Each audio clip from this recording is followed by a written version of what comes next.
কোৱা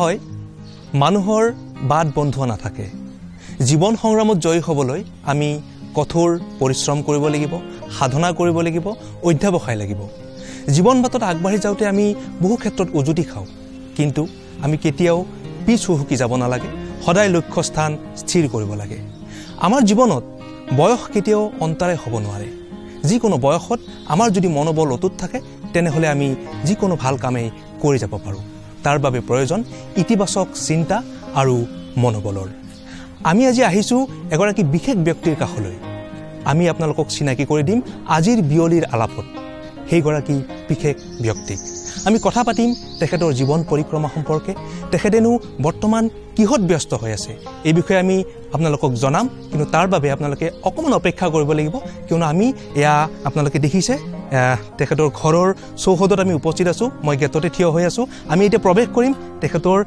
ঘৰৰ ভিতৰলৈ তেনেহলে আহক আমি দেৰি নকৰো আমি সোমাই যাওঁ তেখেতৰ ঘৰলৈ বলক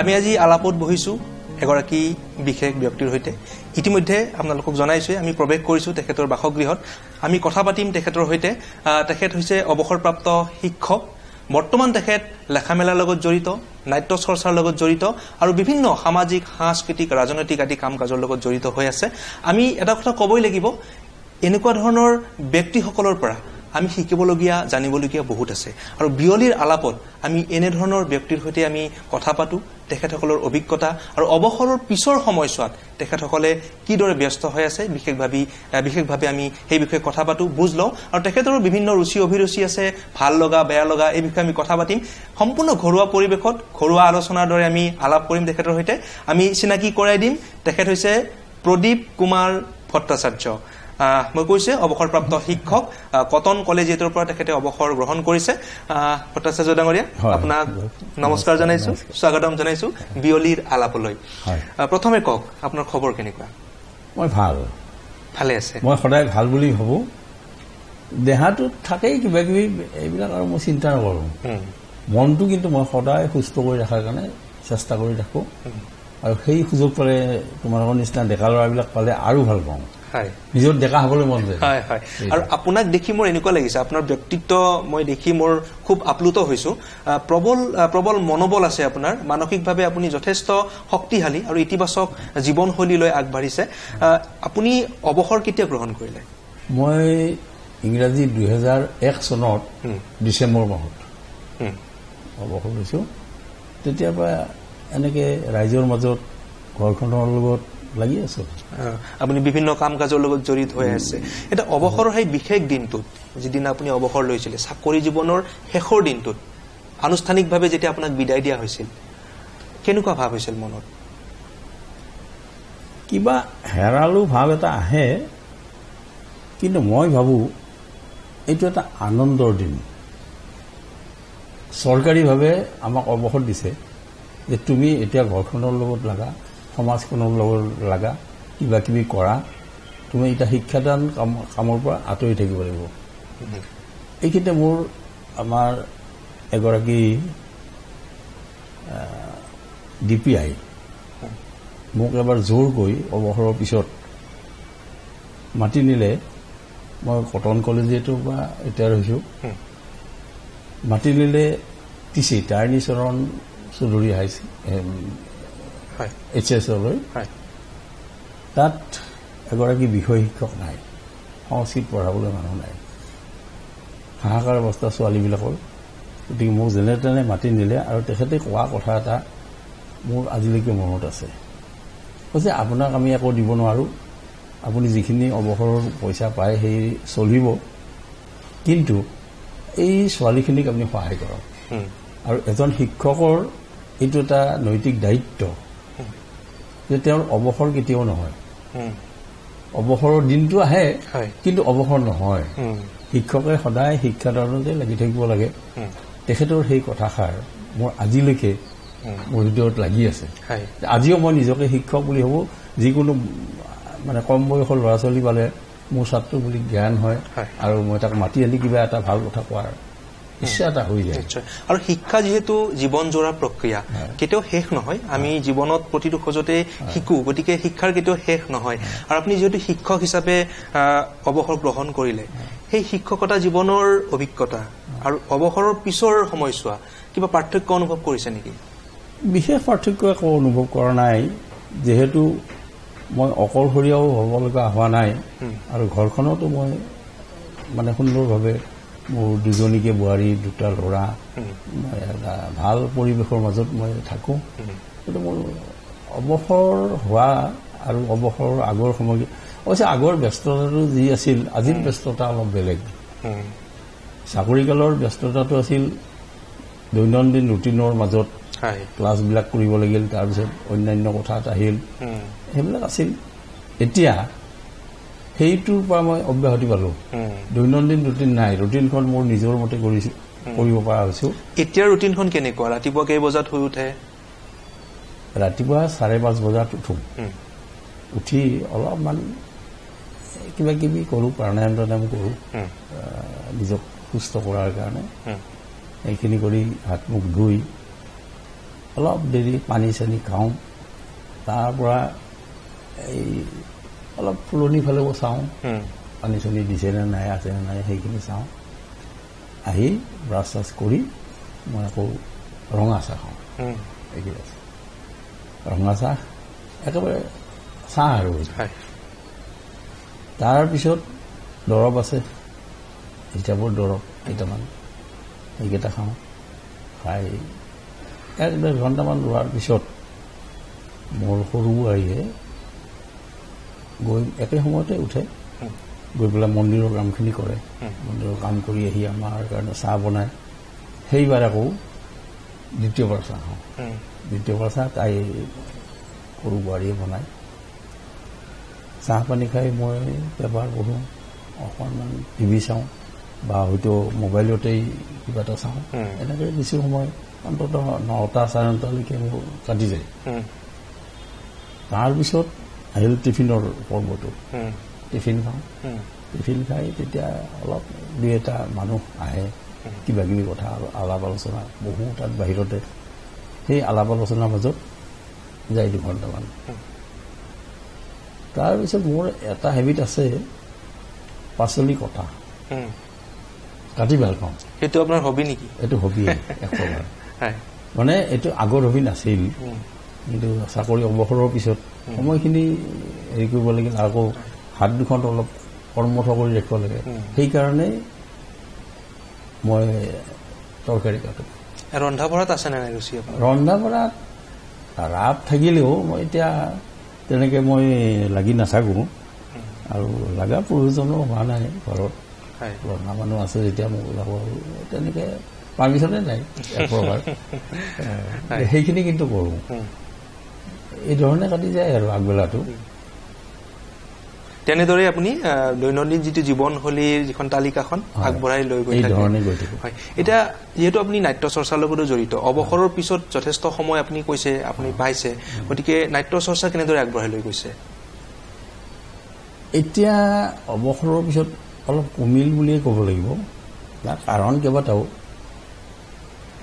এতিয়া বৰ্তমানৰ যিটো পৰিৱেশ, এই পৰিৱেশত আৰু আমাৰ সমবয়সৰ যিখিনি মানুহ, সেইখিনিৰ মাজৰ পৰা ভালেখিনি মানুহ আঁতৰিও গ'ল। বহুতৰ হয়তো ইচ্ছাও নাই, বা থাকিলেও পৰিৱেশ নাপায়। এই ধৰণে আমাৰ সমনীয়া কিছু মানুহ আঁতৰি যোৱাৰ পিছত ইচ্ছাটো অলপ কমি গৈছে। তথাপি কিন্তু মই এৰি দিয়া নাই। সুবিধা পালেই যাওঁ, কৰোঁ 2 এখন। মোৰ নাটক কৰি ভালেই পাওঁ নাটক কৰি ভাল পায় আৰু আমি জানো এই বিষয়ে আমি উমান পাইছো আপোনাৰ আপুনি অসমৰ বিভিন্ন ঠাইত এখন বিখ্যাত নাটক মঞ্চস্থ কৰিছে আপোনাৰ বিভিন্ন কলাকুশলীৰ সৈতে দেৱদাসী আৰু দেৱদাসীৰ এটা গুৰুত্বপূৰ্ণ চৰিত্ৰ আপুনি ৰূপায়ণ কৰিছিল এই চৰিত্ৰটো আপোনাৰ নিশ্চয় মনত আছে এতিয়া অকমান হলেও আমাক সংলাপ যদি আমি শুনাব দিও আমি অকমান সংলাপ শুনিব বিচাৰিম আপোনাৰ সেই দেৱদাসী নাটকৰ সংলাপ আপোনাৰ প্ৰিয় বহু কথা পাহৰিলো দুই চাৰিটা এনে মনত আছে বা হয়তো অকণমান ক'ৰবাত চালেও মনত পৰিব কোনটো চৰিত্ৰ ৰূপায়ণ কৰিছিল আপুনি মই তাত চন্দ্ৰশেখৰ পূজাৰী সেই চৰিত্ৰটো কৰিছিলোঁ আচলতে দেৱদাসীটো আমাৰ অসমত এটা অদ্ভুত চৰিত্ৰ আৰু দেৱদাসীক লৈ গোটেই দেৰগাঁৱৰ পৰা আৰম্ভ কৰি ডুবিলৈকে এটা আলোড়ন হৈছে দেৱদাসীটো এনেকুৱা এটা চৰিত্ৰ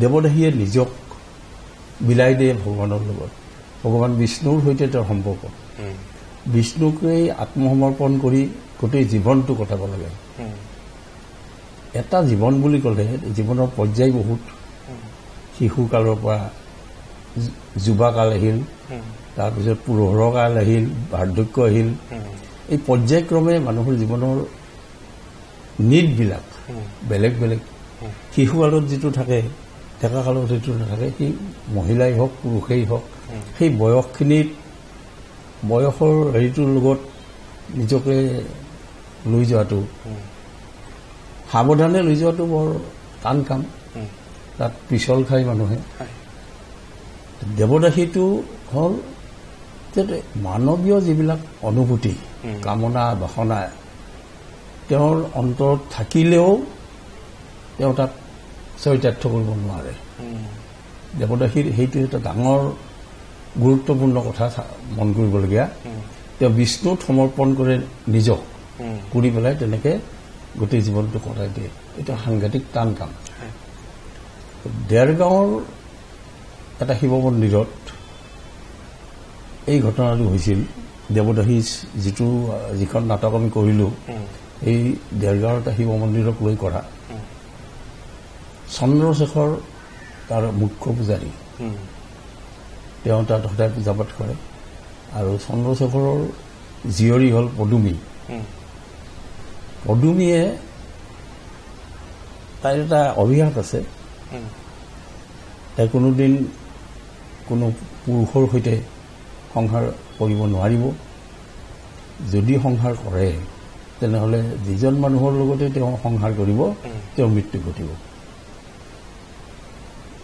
পদুমীৰ মাক জন্মৰ 7 দিনৰ দিনাখন ঢুকাইছে মাক নাই দেউতাক হ'ল চন্দ্ৰশেখৰ তেওঁ মন্দিৰৰ পূজাৰী মুখ্য পূজাৰী আছিল দেৱদাসীয়ে সেই হেৰি কৰি আছিল মন্দিৰৰ আলপৈচানবিলাক ধৰে মন্দিৰ ধুৱায় মন্দিৰ কিবা কৰে চাফা কৰে পানী আনে মানে মন্দিৰৰ আলপৈচান যিখিনি ধৰিব লাগে এই পদুমীয়ে ধৰে বাপেকে পূজা কৰে যিহেতু তাত আছে তাই দেৱদাসী পদুমী হ'ল দেৱদাসী এতিয়া তাই যেতিয়া কিছু বয়স বাঢ়িল যৌৱনপ্ৰাপ্ত অৱস্থাত সমস্যা আহিল এতিয়া তাই এনেকেই থাকিবলৈ গোটেই জীৱনটো চন্দ্ৰশেখৰে ভাবে এই যিটো অভিশাপ যিটো কাৰণে তাই কোনো পুৰুষৰ সৈতে বিবাহপাশত আবদ্ধ হ'ব নোৱাৰে এই অভিশাপটো খণ্ডনৰ কাৰণে কিবা এটা কৰিব নোৱাৰিলে তেওঁ ভাবোতে ভাবোতে দেৱবাণী পালে দেৱবাণীত তেওঁক কোৱা হ'ল এই ভৈৰৱকুণ্ডৰ পৰা উচ্চ শিখৰৰ পৰা পদ্মগন্ধা বুলি এটা তাত সৰোবৰ আছে সেই পদ্মগন্ধা সৰোবৰৰ পৰা পানী আনি পেলাই তেওঁক যদি গা ধুৱাই দিয়া হয় মন্দিৰৰ সন্মুখত তেনেহ'লে তেওঁৰ এই দোষটো কাটা যাব সাপমুক্ত হ'ব গতিকে তেওঁ খুব চিন্তা কৰি আছে কেনেকে এইটো কৰিব পাৰি সেই সময়তে এজন পালে তেওঁ দেৱকুমাৰ বুলি দেৱকুমাৰ ডেকা ল'ৰা বিবাহ উপযোগী ল'ৰা তেওঁ পদুমীৰ লগত অলপ প্ৰণয় ভাৱ এটা আহিছে তেওঁ পদুমীক বিয়া কৰাব খোজে পূজাৰীয়ে কৈছে যে নাই তুমি ইমান ধুনীয়া ডেকা ল'ৰা, তোমাক মই সেইটো বলি হ'ব দিব নোৱাৰোঁ। অৰ্থাৎ তেওঁৰ যেতিয়া বিবাহপাশত আবদ্ধ হ'ব, এই দেৱকুমাৰৰ এই কিবা এটা ক্ষতি হ'ব, সেই ক্ষতি হোৱাটো চন্দ্ৰশেখৰে বিচৰা নাই। ঠিক তেনেকুৱাতে এদিন চন্দ্ৰশেখৰ অলক্ষিতে, তেওঁ গম পোৱা নাই, আহি দেৱকুমাৰ আৰু পদুমীয়ে কথা পাতি আছে মন্দিৰৰ চৌহদতে। সেই সময়ত চন্দ্ৰশেখৰ আহি দেখা পালে। দেখা পাই চন্দ্ৰশেখৰে যিটো ক'লে মনত পেলাই ল'ব লাগিব।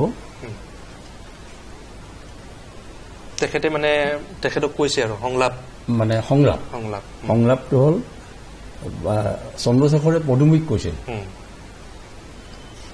এই অভিলাষ তোৰ পূৰণ হ'ব নোৱাৰে পদুম, দেৱদাসী তই বাহানেই তোৰ স্বামী, তই হাঁহি হাঁহি নাচি নাচি জীৱন যৌৱন অৰ্পণ কৰিব লাগিব সৌ বাহান মূৰ্তিৰ চৰণ তলত।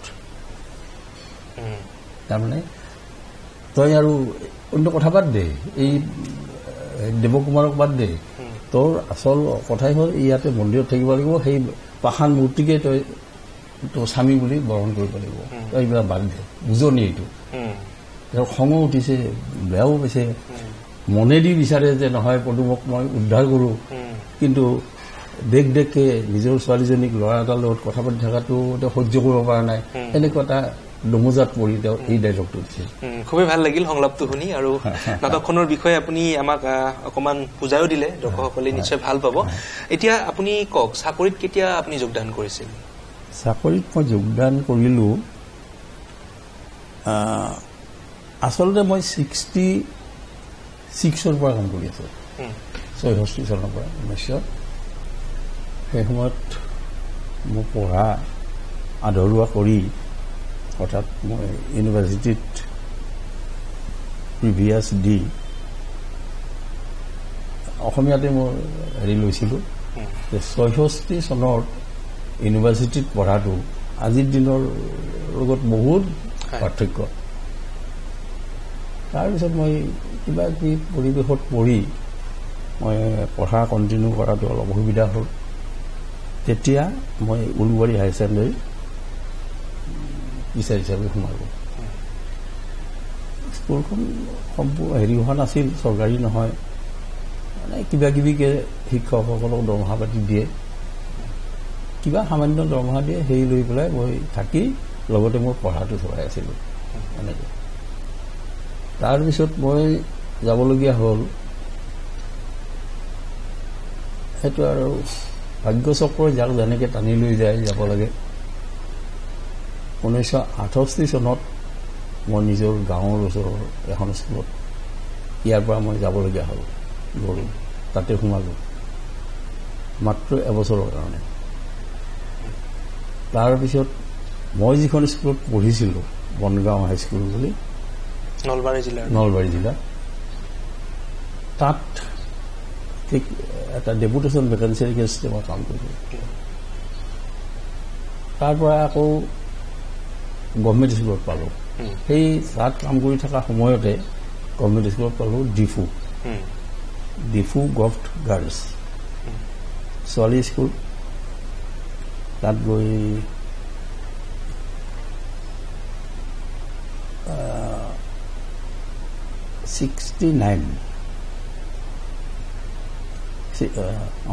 69ৰ এপ্ৰিলৰ 1 তাৰিখে মই জইন কৰিছোঁ। এইটো এটা মজাৰ কথা।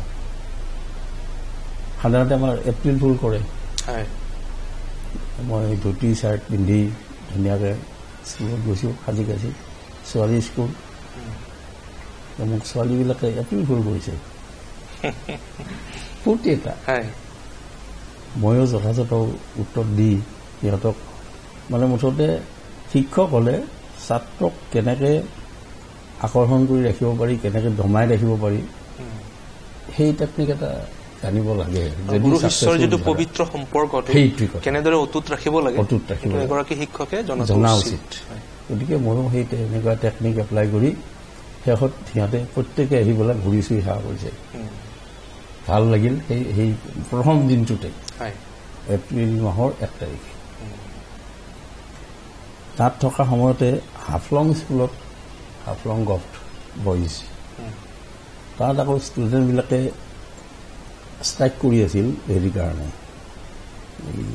সংস্কৃত টিচাৰৰ কাৰণে টিচাৰ নাই বহুত দিনৰ পৰা নাই সিহঁতে ষ্ট্ৰাইক কৰি আছে তাৰে ইনস্পেক্টৰে ইমিডিয়েটলি কৈছে যে নহয় আপুনি তাত যাওক আমি ইয়াৰ কাৰণে কিবা এটা ব্যৱস্থা কৰিম আপুনি যাওকচোন কিছুদিনৰ কাৰণে যাওক দিলে পঠিয়াই হাফলং সেইটো মানে মিউচুৱেল হেৰিৰ নিচিনা ইনস্পেক্টৰে স্থানীয়ভাৱে কৰিলে হাফলঙত আমি গৈ দেখিলোঁ ষ্টুডেণ্টবিলাক ষ্টেচনত ৰৈ আছে লোৱাৰ হাফলঙত কি হ'ল বোলে সঁচাই আহিছে নে আমি চাব আহিছোঁ আজি বহুত দিনৰ পৰা আমাৰ ইয়াত টিচাৰ দিব নাই আমি চাব আহিছোঁ পৰা তাৰপৰা চিধা আমি স্কুললৈ গ'লোঁ স্কুলত গৈ যেতিয়া এখন মিটিঙৰ নিচিনা হ'ল আৰু ফিল্ডতে সিহঁতে আশ্বস্ত হ'ল যে টিচাৰ আহিল গতিকে হেৰি কৰিলে ষ্ট্ৰাইক ভংগ পিছদিনাৰ পৰা তাত মই ক্লাছ কৰিছোঁ মানে অসমৰ বিভিন্ন ঠাইত বিভিন্ন বিদ্যালয়ত আপুনি শিক্ষক হিচাপে কাৰ্যনিৰ্বাহ কৰি শেষত আপুনি কটন কলেজিয়েটৰ পৰা অৱসৰ গ্ৰহণ কৰে এই কটন কলেজিয়েটৰ অভিজ্ঞতা অকণমান ক'ব নেকি শেষৰ সময়ছোৱাৰ অভিজ্ঞতা মই থৰুতে কৈছোঁ হাফলঙৰ পৰা গ'লোঁ গোৱালপাৰা পিয়াৰত এবছৰ নহ'লেই তাৰপৰা ডাইৰেক্ট ট্ৰেন্সফাৰ দিলে ডিব্ৰুগড়ত 8 বছৰ আছিল থাকি মই ইয়ালৈ ঘূৰি আহিছোঁ কলেজিয়েট 1980 চনত সেই সময়ত আন্দোলনৰ ভৰপক চলি আছে এই আমাৰ যিটো ছাত্ৰ আন্দোলন হৈছিল সেই আন্দোলনত ট্ৰেন্সফাৰ দিওঁতে মোক ইয়াত ডি পি অফিচত সুধিছে যে কলেজিয়েট আহিবনে আমি শিক্ষক হয় আমি ছাত্ৰৰ লগতহে আমাৰ কাম অহা নহাটো প্ৰশ্ন বোলে নহয় এই এনেকুৱা আন্দোলনৰ সময়ত তাতে আকৌ কলেজিয়েটো নাম্বাৰ 1 স্কুল অফ আছাম বুলি চবেই জানে গতিকে আমাৰ সাহসটো চাইছোঁ হ'ব মোক য'তেই দিয়ে মই তাত যাম এইবুলি ডিব্ৰুগড়ৰ পৰা ইয়াত দিলে আহিলোঁ সেই সময়ত ক্লাছ টাছ নাই মানে ক্লাছ বহিবই পৰা নাই এই আন্দোলনৰ সময়ত তথাপি লাহে লাহে শিকি গ'লোঁ কিছুদিন থকাৰ পিছত মানে কলেজিয়েটখন মোৰ ভাল লগা হ'ল আৰু কলেজিয়েটেও মোক বিচৰা হ'ল এনেকুৱা হ'ল কলেজিয়েটৰ অভিজ্ঞতা বুলি ক'বলৈনো কি ক'ম মানে কলেজিয়েট গুৱাহাটীত কলেজিয়েট অৱশ্যে তেজপুৰতো আছে গুৱাহাটী কটন কলেজিয়েটত কাম কৰা এই সৌভাগ্যটো বহুতে নাপায় পাই নিজকে মই গৌৰৱান্বিত বোধ কৰিছোঁ কলেজিয়েটৰ পৰা ৰিটায়াৰ হোৱা বুলি কোৱাৰ লগে লগে মানুহে অকণমান হ'লেও কিবা এটা শ্ৰদ্ধা চকুৰে খায় কাৰণ কলেজিয়েটৰ প্ৰতি থকা এই যিটো মানুহৰ ভাল ভাৱ সদ্ভাৱ সেইটো আছিল আৰু তাৰ মাজত থাকি মই সুন্দৰভাৱে মানে গোটেই কাৰ্যনিৰ্বাহ মানে বহুত দিন হ'ল 20 বছৰ কাল কলেজিয়েটত থাকি তাৰ লগত সোমাই গ'লোঁ সম্পূৰ্ণকৈ সোমাই গ'লোঁ একাত্ম হৈ গ'ল তাৰপিছতে আপুনি অৱসৰ তাৰপিছত 2001 চনৰ অৱসৰ গ্ৰহণ কৰিলে এতিয়া আপোনাৰ গাঁওখনলৈ মনত পৰেনে য'ৰ পৰা আপুনি আহিছে এতিয়া যায়নে গাঁওখনলৈ নিশ্চয় পৰে মোৰ গাঁওখন হ'ল বৰ্তমান নলবাৰী জিলা আগততো আৰু কামৰূপ বুলিয়ে কৈছিল নলবাৰী জিলাৰ মৌজা হ'ল পকোৱা গাঁওখন বৰনদীৰ একেবাৰে পূবৰ চোপা যিটো আমি সেইকাৰণে পূব বৰনদী নামটো আমি পিছত দিছোঁ মুঠতে বৰনদীৰ একেবাৰে পূবৰ সীমাত আমাৰ ঘৰ তাত এটা জান আছে জান মানে সেইটো সতীৰ জান বুলি জানে তাতে সতীৰ কোৰ এনে এটা প্ৰবাদৰ কথা সঁচা মিছাটো নাজানো তাকে লৈ মই এটা কবিতাও লিখিছোঁ বাৰু পিছত কম সতীৰ কোৰত এহাল হেৰি মানে দম্পতীৰ সতী গৈছিল বোলে কোনোবা মানে বিৰাট দ আছিল সেইটো জান তাতে এডাল বকুল গছ আছে বকুল গছৰ তলত এটা গোপাল মন্দিৰ আছে এইটো আমাৰ গোটেই টকুৱা মোজা বুলি নহয় মানে বহু দূৰ দূৰলৈ জানে এই বকুল গছজোপা আৰু মন্দিৰটো প্ৰতিকৃতিটো এইটো এটা অলপমান কিবা কাৰণত মানুহে তাক সমীহ কৰে সেই মন্দিৰটো সমীহ কৰে আমিও ভয় কৰোঁ আৰু সদায় মানে নোৱাৰিলেও এবাৰ যাওঁ তাতে মাঘ মাহৰ প্ৰথম তাৰিখত হোম হয় কালিতো যাওঁৱেই বাকী অন্য সময়ত সুবিধা বুজি যাওঁ গাঁওখনৰ লগত এতিয়াও আপোনাৰ সম্পৰ্ক অহা যোৱা আছে আৰু সেই পৰিৱেশে আপোনাক এতিয়াও হাত বাউলি দি মাতে আৰু নিশ্চয় আপোনাৰ বহুত পৰিকল্পনা আছে গাঁওখনক লৈ বা আপোনাৰ সেই অঞ্চলটোক লৈ নিশ্চয় আছে এতিয়া আপুনি যে এই লেখামেলা কৰিছে লেখামেলা কৰোঁতে কোনবিলাক বিষয়ত বিশেষকৈ গুৰুত্ব দিয়ে মই সাধাৰণতে প্ৰকৃতিৰ যিটো ভাল ৰূপ সেইটো ভাল পাওঁ প্ৰকৃতিৰ তাণ্ডৱটোক মই ভাল নাপাওঁ তাৰপিছত মানৱ চৰিত্ৰ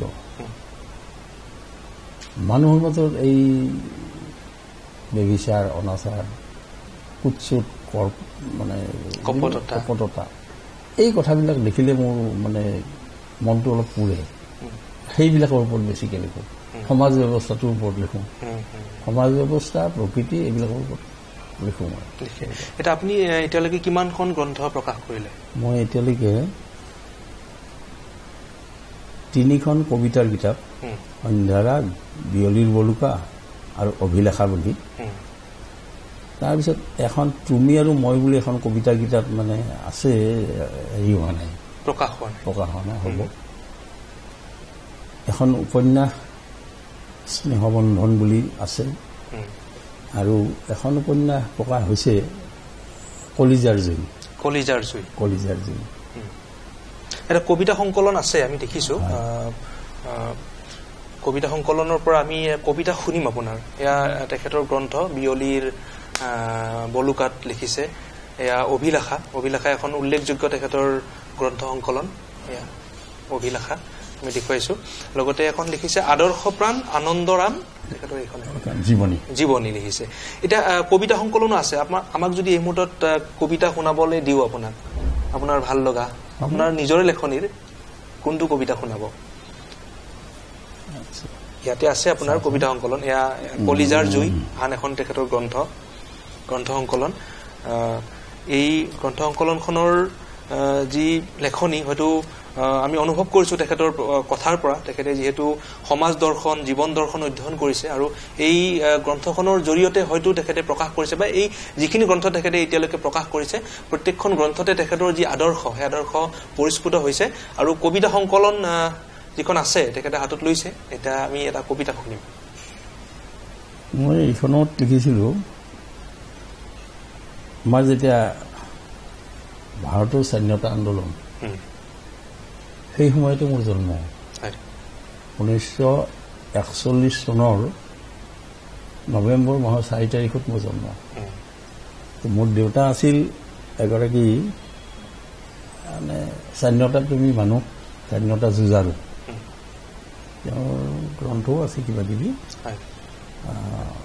তেওঁ স্বাধীনতা যুঁজত লাগি আছিল সেই সময়ত ঘৰখনৰ ওপৰত অত্যাচাৰ চলিছিল মানে ব্ৰিটিছ সৈন্যৰ হেৰিত এই কথাবিলাকে মোৰ মূৰত খেলি থাকি সেই পৰিৱেশটো আপুনি দেখিছিল নে নাই দেখা কিন্তু সেইটো যিটো মোৰ উপলব্ধি আনৰ পৰা তাৰ ওপৰত কবিতা দুটা লিখিছোঁ ঠিক আছে আমি কবিতাটো শুনিম এতিয়া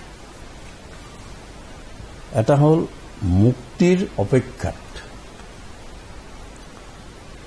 পোহৰ বিচাৰি ক্ৰমটোৱে সিদিনা হাহাকাৰ কৰিছিল পৰাধীনতাৰ নিৰৱচ্ছিন্ন অন্ধকাৰৰ মাজত সি হেৰাই গৈছিল মুক্তিৰ সন্ধানত হাবুডুবু খাই যেন এটি ক্লান্ত পথিক পথহাৰা দিশহাৰা 20 শতিকাৰ 2 বছৰ পাৰ হৈ সি যেন অস্থিৰ অধীৰ এক শুভ মুহূৰ্তৰ 41 অক্টোবৰ পাৰ হ'ল আৰু যে নোৱাৰি ৰ'ব নৱেম্বৰৰ 4 তাৰিখ দীপান্বিতাৰ প্ৰাক মুহূৰ্তত লাগে নিষ্কাশন দীপাৱলীৰ মধুৰ আবেগ আৰু সংগ্ৰাম স্বাধীনতাৰ লাগে মুক্তি লাগে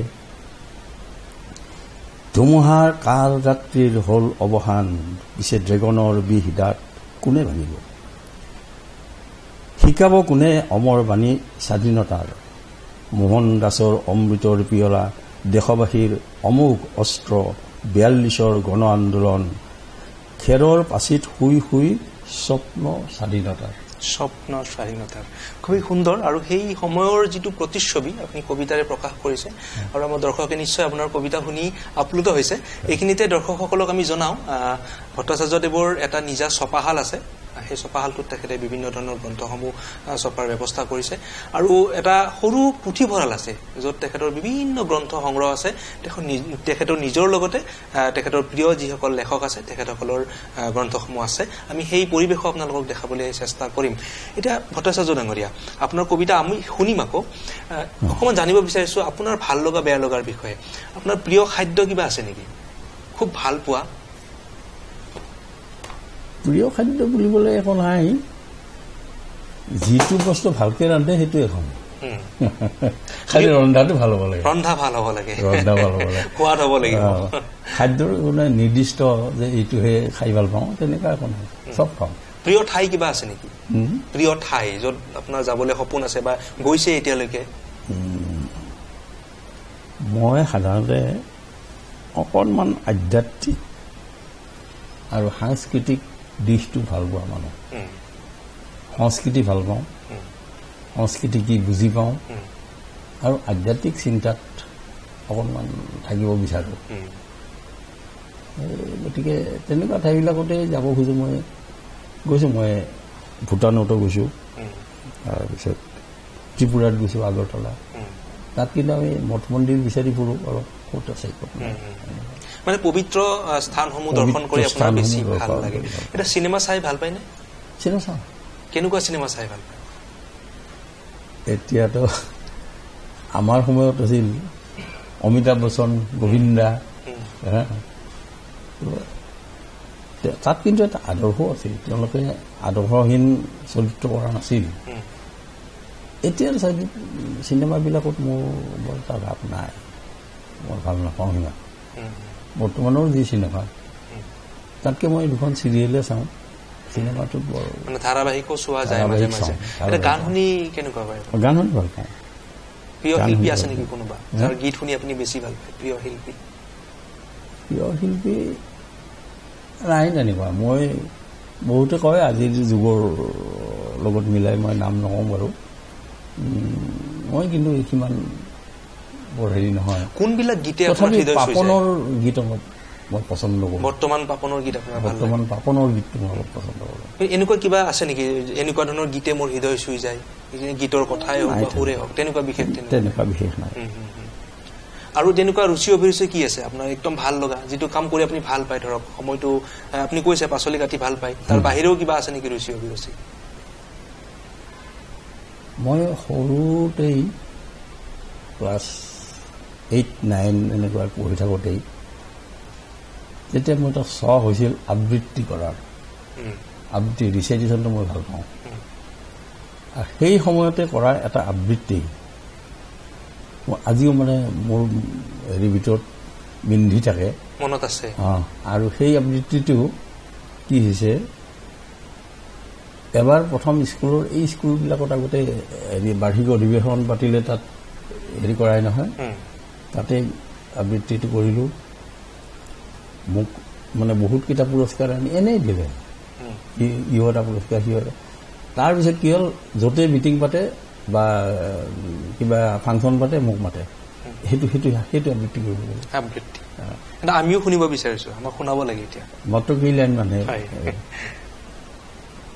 এইটো পাষাণ প্ৰতিভা মোক খুব মনটো চুই গৈছিল কবিতাত হেৰিটোৱে উঠাহে স্ফুৰা উঠাহে চতৰা উঠা দেৱবালা স্বৰূপ পূৰ্ণ হ'ল আজি 7 বছৰ আৰু কতকাল থাকিবা পৰি ভণ্ড যোগী হৌ গিৰিবাগবৰ বহিছে ধ্যানত নবহে মন কাষত দুটি ৰূপহী কি কৰি খুবেই সুন্দৰ, খুব ভাল লাগিল। এতিয়া আপুনি শিক্ষক হিচাপে যিটো অৱসৰ গ্ৰহণ কৰিছে আৰু আপুনি কৈছে যে শিক্ষা জীৱনৰ কেতিয়াও শেষ নহয় আৰু শিক্ষকৰো আচলতে কেতিয়াও কৰ্তব্য শেষ নহয়, গোটেই জীৱন জোৰা এটা প্ৰক্ৰিয়া চলি থাকে। এতিয়া আপুনি কি ভাবে এগৰাকী ভাল শিক্ষক হবলৈ কি কি গুণ থাকিব লাগে আপোনাৰ অভিজ্ঞতাৰ ফালৰ পৰা? প্ৰথম কথা, ছাত্ৰক মৰম কৰাৰ যিটো মানসিকতা সেইটো অৰ্জন কৰিবই লাগিব। ছাত্ৰৰ লগত অন্য কোনো ব্যৱহাৰে স্থান নাপায়। মৰম কিয় লাগিব তাৰ বহুত উদাহৰণ আছে, তথাপি সিমানবোৰ উদাহৰণ দিবলৈ নাযাওঁ। এদিনৰ এটা কথা ক'ম, সৰু কথা এটা। এজন ছাত্ৰ, মই তেতিয়া কটন কলেজিয়েটৰ এটা হলত প্লেটফৰ্ম লৈ পেলাই ক্লাছ কৰোঁ। প্লেটফৰ্মত উঠি পেলাই ক্লাছ কৰিবলৈ মানে বহুত ল'ৰা পঢ়াই আছোঁ। ল'ৰাজনে, সেইটো কিন্তু মোৰ লাইফৰ প্ৰথম যে মই হাত উঠাইছোঁ। মই কোনোদিন হাত নুঠাওঁ, মই সদায় কথাতেই দমন কৰিবলৈ চাওঁ, কথাতেই বস কৰোঁ। পঢ়াই আছোঁ, এটাৰ পৰা এনেকৈ মূৰটো ঢুকি আছে, এনেকৈ। মোৰ ভাবি কি এনেকৈ আছে, মোৰ ঘপকৈ কিবা এটা বেলেগ চেণ্টিমেণ্ট হ'ল। এতিয়া মানে মোক ইটিকিং কৰিছে নেকি? ক্লাছ 10ৰ ল'ৰা। প্লেটফৰ্মৰ পৰা জাপ মাৰি নামি গ'লোঁ। কথা নাই বতৰা নাই, তাক এটা চৰ মাৰি দিলোঁ। এইটো মোৰ প্ৰথম আৰু শেষ ঘটনা। কোনো দিন মই কোনো ছাত্ৰৰ হাতত গাত মানে হাত দিয়া নাই। তাৰ চশমা আছিল, চশমাযোৰ উফৰি পৰিল, কোনোবাই উঠাই আনি দিলে। ময়ো মুখেদি একো সোধা নাই তাক, সিও মোক একো সোধা নাই, একো কোৱা নাই, কথা নাই একো। আকৌ ঘূৰি আহিলোঁ, পঢ়াই থাকিলোঁ। তাৰ চকুৰ তাত সৰহকৈ পানী পৰি আছে, গুচি গ'লোঁ সেইদিনা।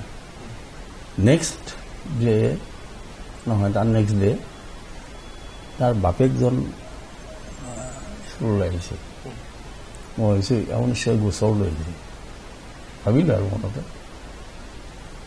মোক বিচাৰি ফুৰিছে, বিচাৰি পালে। কি হ'ল, আপুনি দুদিনমান আমাৰ ঘৰত যাব লাগে, ল'ৰাটোক অকণমান শিকাব লাগিব। মোৰতো সময় নাই, মই আৰু তেনেকৈ বেছি নাযাওঁ। ক'ৰবাত সুবিধা পালে ওচৰতে হ'লে যাওঁ, কিন্তু তেওঁৰ ঘৰটো দূৰৈত। নহ'ব, মই নোৱাৰিম, খুব জোৰ কৰিলে। ঠিক আছে বাৰু, এদিন মই গৈ আহিম, আপোনাক পাৰিলে পঢ়াম, নহ'লে নাই, এদিন গৈ আহিম। একদিনলি মই এদিন গ'লোঁ। গৈ মাকে মোক আদৰণি দিছে, বহালোঁ, ভাত মানি খালোঁ। দেউতাক ক'ত? তেওঁ শুই আছে, দেউতাক অসুস্থ। ই কিবা কৈছেনে আপোনাক? ভাবক ক'লোঁ। সিটো একো কোৱা নাই। নহয়, তাক মই এদিন চলিয়ালোঁ নহয়। নাই নাই, সি কোৱা নাই। কিয় বা মাৰিলে, কি দোষ কৰিছে সি? মই এনেকুৱা কথা নক'ব আপুনি। মাৰি গ'লে, লাইট কৰি দিলে। কি হ'ল, তাৰ সেইটো মুদ্ৰা দৌৰ। যেতিয়া তাৰ মূৰত কথাটো সোমায়, সি যে বুজি পাইছে, তেতিয়া সি এনেকৈ মূৰটো ডুবিয়াই থাকে। মইতো নাজানো। গতিকে এই যিটো ইনচিডেণ্ট হ'ল, সেইটো মোৰ খুব লাগিল। তাৰমানে মই অন্যায়ভাৱে তাক চৰটো মাৰা হ'ল। মই চিন্তা কৰা নহ'ল যে তাৰ ভিতৰত আৰু কিবা বেলেগ কথা আছে নেকি। সেইকাৰণে মই ভাবোঁ টিচাৰবিলাক অলপ মৰমীয়াল হ'ব লাগে। মৰমীয়াল হ'লে বুজাৰ কাৰণে চেষ্টা কৰিব লাগে। ছাত্ৰটোৰ চাইকলজি যদি বুজা নাযায়, তাৰ মনৰ ভিতৰতনো কি খেলা খেলি আছে। কাৰণ ছাত্ৰ এজন আৰু এজন শিক্ষকৰ মাজত বয়সৰ ব্যৱধান বহুত। শিক্ষকজন হ'ল পৈণত বুদ্ধিৰ মানুহ আৰু ছাত্ৰজন অপৈণত। অপৈণত ছাত্ৰজনক যদি মোৰ চিন্তাধাৰাৰে মই মিলাবলৈ যাওঁ, তাক শিক্ষাদান কৰা নহ'ব আৰু সিও মোৰ পৰা একো নাপাব। সেইটো এটা। আৰু শিক্ষকে এটা কথা মন কৰা উচিত, মইতো সকলো শিক্ষককেই অনুৰোধ জনাম, এইটো পোচাক পাতি, ড্ৰেছ। তাৰমানে ক্লাছটোত বহিলে 40 জন যদি ছাত্ৰ আছে এই 40টা বেলেগ পৰিয়ালৰ পৰা আহিছে কোনোবাটো ধনী পৰিয়ালৰ কোনোবাটো দুখীয়া কোনোবাটো মধ্যমীয়া কোনোবাটো কিবা বেলেগ বেলেগ পৰিয়াল এই পৰিয়ালৰ পৰা আহাতে সিহঁতৰ আদৰ্শও বেলেগ বেলেগ হ'ব কিন্তু মই এজন মই অকলে থিয় হৈ আছোঁ ক্লাছত মোৰ সন্মুখত আছে 40 জন ছাত্ৰ এই সিহঁতৰ প্ৰত্যেকৰে মনবিলাক বুজি লৈ আৰু ড্ৰেছৰ কথাটোত ক'লোঁ যে আজিকালি বহুতে বহুত ধৰণে ড্ৰেছ পিন্ধে বা চৰকাৰেও মাজে মাজে কিবা কিবি নিয়ম বান্ধি দিয়ে কিন্তু নিয়ম বান্ধি কৰিব নোৱাৰা এইবিলাক কাম কৰিব নোৱাৰি তেওঁ মানসিকভাৱে প্ৰস্তুত হ'ব লাগিব এজন শিক্ষকে যদি কিবা এটা আপচু ড্ৰেছ পিন্ধি যায় যে আজিকালি ল'ৰাই টাইট জিন্সৰ পেণ্ট পিন্ধে আৰু সেইটো ফেশ্বন এজন শিক্ষকেও যদি আন এজন ল'ৰাৰ নিচিনাকৈ পিন্ধিবলৈ যায় দেখিবলৈ আফচোচ হয় কাৰণ সেইটোৱে আৰু 4টা ল'ৰাৰ মূৰত বেলেগ প্ৰভাৱ পেলাব গতিকে ড্ৰেছৰ ক্ষেত্ৰত খুব সাৱধান হ'ব লাগে আচৰণ বিধি জানিব লাগে মই এটা সমনীয়া মানুহ পাই এনেকৈ ডিঙি থাপত মাৰি ধৰি পেলাই ভাই এনেকুৱা কাৰোবাক এটা সৰু ল'ৰাক পাই এটা চুমা খাই দিলোঁ এইবিলাক মই এইটো নেচাৰ হিউমেন নেচাৰ কিন্তু মানে শিক্ষক এজনে যদি ছাত্ৰৰ লগত সমানে হলি গলি কৰিব যায় ব্যৱধান নাৰাখাকে বুজাই দিব নোৱাৰাকে তেওঁ কি ভাবে এইটো বুজাই দিব পৰা নাই কিন্তু তেওঁ তাৰ লগত সমনীয়াকৈ ব্যৱহাৰ কৰি আছে এইটোৱে তেওঁক আঘাত কৰিব টিচাৰজনৰ চৰিত্ৰত আঘাত কৰিব এনেকুৱা কিছুমান কথাত আৰু মানে কোনো মানুহ এনেকৈ শুদ্ধ নহয় যে সম্পূৰ্ণ জ্ঞান তেওঁৰ আছে জ্ঞানৰ এটা পাৰ্চেণ্টেজ নাথাকে লেফ্ট থাকে মই এতিয়া কিবা কিবি কৈ আছোঁ মই ভাবি আছোঁ মই বহুত জানো কিন্তু মই নাজানো ভাৱটো টিচাৰৰ মনত থাকিব লাগে মই চব জানো কথাষাৰ টিচাৰজনে কেতিয়াও ভাবিব নাপায় কিন্তু তেওঁ চব জানা উচিত অন্ততঃ ছাত্ৰখিনিক লাগাৰ জোখাৰে এটা সত্য ঘটনা মই কলেজটোত কাম কৰি থাকোঁতে নগাঁও গভটোৰ পৰা এগৰাকী টিচাৰ আহিছে আহি কমন ৰুমত টিচাৰ্ছ কমন ৰুমত মোক বিচাৰি আছে অমুক ক'ত মই বহি আছোঁ কিন্তু মোৰ সমনীয়াবিলাকে অলপ যোগ কৰিম বুলি তেওঁ গভৰ্ণমেণ্ট স্কুলৰ টিচাৰ যোগ কৰিম বুলি ক'লে যে হেৰি তেখেত বাৰু হ'ব দিয়ক কিয় লাগে কি হৈছে কি কৰিলে তেখেতে নহয় তেখেতক মই এবাৰ চাই যাম কি চাই চাম মই ক'ম তেখেতক পালে ক'ম এখেতেই হয় নেকি এই নমস্কাৰ ক'ব হ'ল আৰু এইটো হেৰি আমাৰ কি আপোনাক মই কি দোষ লগালোঁ নহয় আপুনি বোলে ক্লাছত হাতত কিতাপ নোলোৱাকৈ পঢ়ায় শুনিলোঁ এইটো শুনি আমি আচৰিত দিছোঁ কেনেকৈ কিতাপ নোহোৱাকৈ পঢ়ায় মই হাঁহি দিলোঁ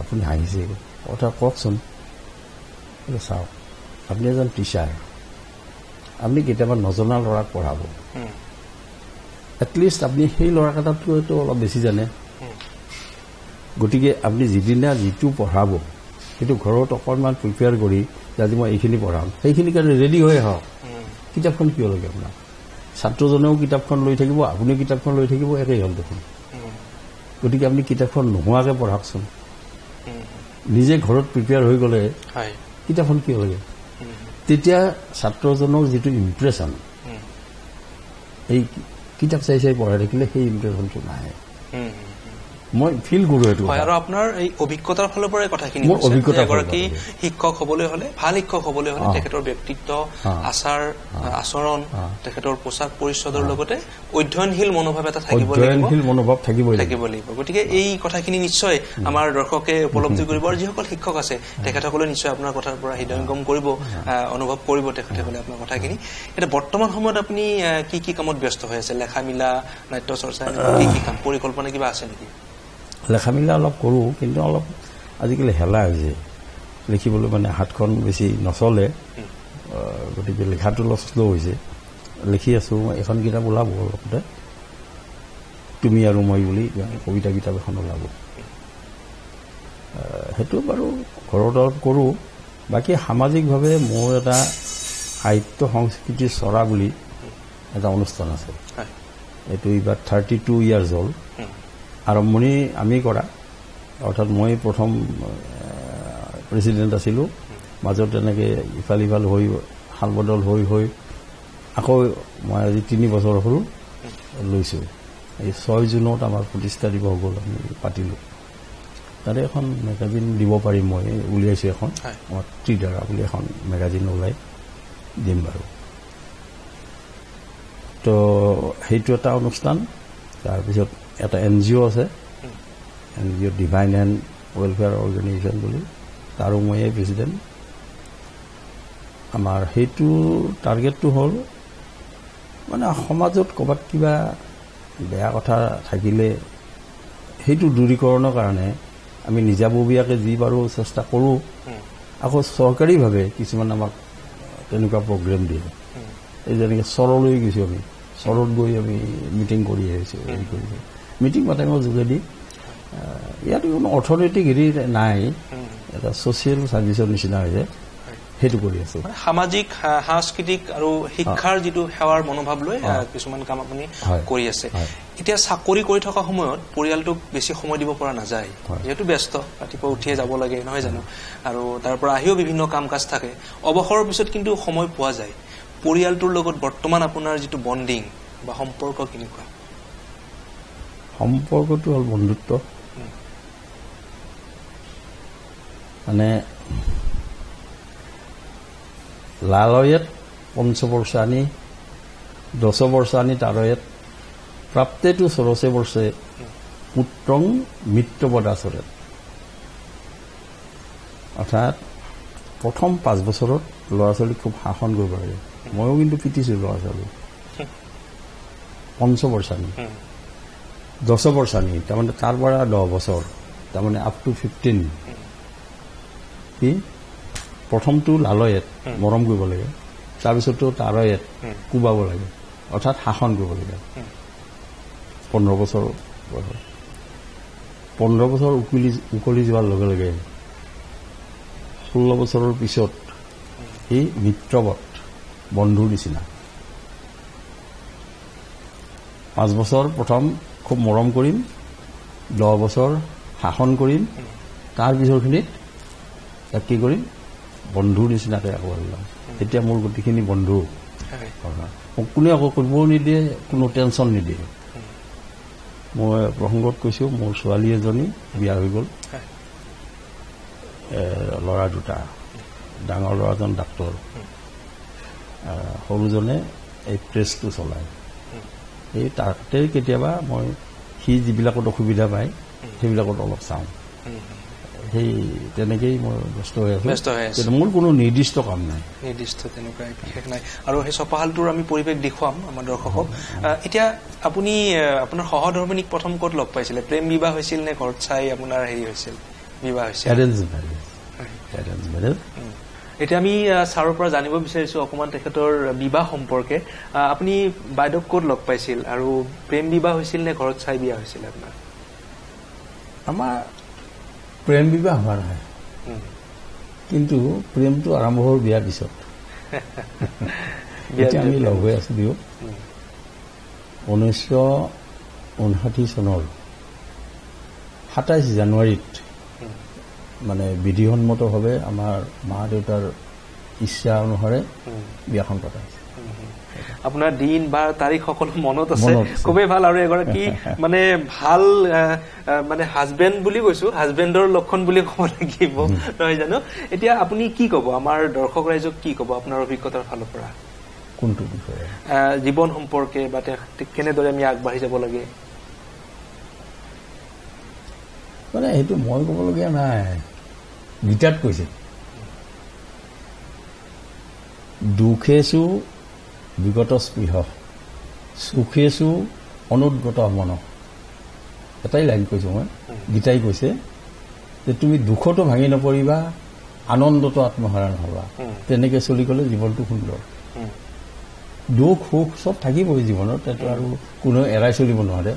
কিন্তু দুখেই হওক বা আনন্দই হওক তাত একেবাৰে নিমজ্জিত হ'ব নাপায় মই কিন্তু তেনেকৈ চলাৰ কাৰণে চেষ্টা কৰোঁ তেনেদৰে আপুনি আগবাঢ়িবলৈ চেষ্টা কৰে নিশ্চয় আৰু আমি শুভেচ্ছা জনাইছো আপোনাক শুভকামনা জনাইছো আমি আজি বহুখিনি কথা আপোনাৰ লগত পাতিলো আপোনাৰ জীৱনৰ অভিজ্ঞতা সম্পৰ্কে গম পালো চাকৰি জীৱনৰ কথা গম পালো আৰু অৱসৰৰ পিছত বিশেষকৈ আপুনি কি কামত ব্যস্ত হৈ আছে ইতিবাচক দিশ লৈ আপুনি আগবাঢ়ি গৈছে আৰু মনোবল আপোনাৰ অটুট থাকক এই ইতিবাচক মনোবল লৈ আগবাঢ়ক আমি শুভেচ্ছা জনাইছো আপোনাৰ যিবিলাক পৰিকল্পনা আছে বাস্তৱায়িত হওক সপোনবিলাক পূৰ হওক যিবিলাক সপোন এতিয়াও বাকী আছে আৰু দীৰ্ঘায়ু কামনা কৰিছো আৰু প্ৰিয় দৰ্শক আমি ইমানপৰে কথা পাতিলো আলাপ কৰিলো আজি আৰু আপোনালোকে নিশ্চয় অনুভৱ কৰিছে এখেতৰ কথাৰ পৰা যিখিনি তেখেতৰ অভিজ্ঞতাৰ ফালৰ পৰা কৈছে আৰু আমি সঁচাই নিজকে পৰিৱৰ্তন কৰিবলৈ হলে নিজক পবিত্ৰ কৰিব লাগিব নিজক শুদ্ধ কৰিব লাগিব নিজৰ ভিতৰত যিবিলাক নেতিবাচক দিশ আছে সেইবোৰ নোহোৱা কৰিব লাগিব এটা ইতিবাচক মনোভাৱ আমি গঢ় দিব লাগিব মানসিকভাৱে শাৰীৰিকভাৱে আৰু তেতিয়াহে আমি